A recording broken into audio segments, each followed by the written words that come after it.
Une si longue lettre de Mariam Abba, chapitre 6. Tu te souviens de ce train matinal qui nous amena pour la première fois à Pontiville, cité des Normaliens dans Sébikotane? Pontiville, c'est la campagne encore verte de la douche des dernières pluies, une fête de la jeunesse en pleine nature, des mélodies de banjo dans des dortoirs transformés en pistes de danse, des causeries le long des allées de géranium ou sous les manguiers touffus. Maudoufal, à l'instant où tu t'inclinas devant moi pour m'inviter à danser, je sus que tu étais celui que j'attendais. Grand et athlétiquement bâti, certes, teint ambré dû à ta lointaine appartenance mauresque, certes aussi, virilité et finesse des traits harmonieusement conjugués, certes encore, mais surtout, tu savais être tendre, tu savais deviner toute pensée, tout désir. Tu savais beaucoup de choses indéfinissables qui t'auréolaient et scellèrent nos relations. Quand nous dansions, ton front déjà dégarni à cette époque se penchait sur le mien. Le même sourire heureux éclairait nos visages. La pression de ta main devenait plus tendre, plus possessive. Tout en moi acquiesçait et nos relations durèrent à travers années scolaires et vacances, fortifiées en moi par la découverte de ton intelligence fine, de ta sensibilité enveloppante, de ta serviabilité, de ton ambition qui n'admettait point la médiocrité. Cette ambition t'a conduit à ta sortie de l'école, à la préparation solitaire de tes 2 baccalauréats, puis tu partis en France, y vécus selon tes lettres en reclus, accordant peu d'importance au cadre étincelant qui gênait ton regard, mais tu as embrassé le sens profond d'une histoire qui a fait des prodiges et d'une immense culture qui te submergeait. Le teint laiteux des femmes ne te retint pas.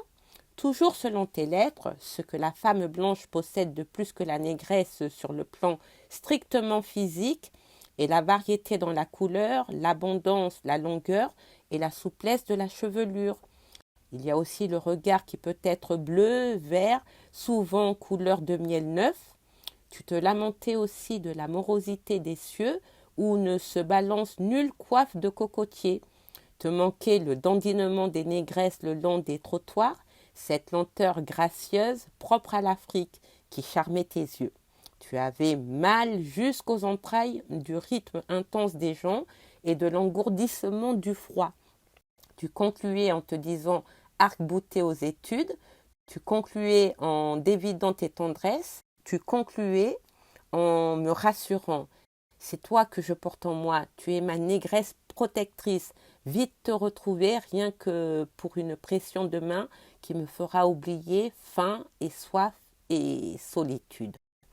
Et tu revins, triomphant, licencié en droit, à la parade de l'avocat, malgré ta voix et tes dons d'orateur, tu préféras un travail obscur, moins rémunéré, mais constructif pour ton pays. Tes prouesses ne s'arrêtèrent pas là. L'introduction dans notre cercle de ton ami Madoba changera la vie de ma meilleure amie Aïssatou. Je ne ris plus des réticences de ma mère à ton égard, car une mère sonde d'instinct où se trouve le bonheur de son enfant. Je ne ris plus en pensant qu'elle te trouvait trop beau, trop poli, trop parfait pour un homme. Elle parlait souvent de la séparation voyante de tes 2 premières incisives supérieures, signe de primauté de la sensualité en l'individu. Que n'a-t-elle pas fait dès lors pour nous séparer? De toi, elle ne voyait que l'éternel complet kaki, l'uniforme de ton école. De toi, elle ne retenait que les visites trop longues. Tu étais oisif, disait-elle, donc plein de temps à gaspiller. Et ce temps, tu l'employais à farcir ma tête au détriment de jeunes gens plus intéressants. Car, première pionnière de la promotion de la femme africaine, nous étions peu nombreuses. Des hommes nous taxaient d'écervelés, d'autres nous désignaient comme des diablesses, mais beaucoup voulaient nous posséder. Combien de rêves avons-nous alimentés désespérément qui auraient pu se concrétiser en bonheur durable et que nous avons déçus pour embrasser d'autres qui ont piteusement éclaté comme bulles de savon, nous laissant la main vide?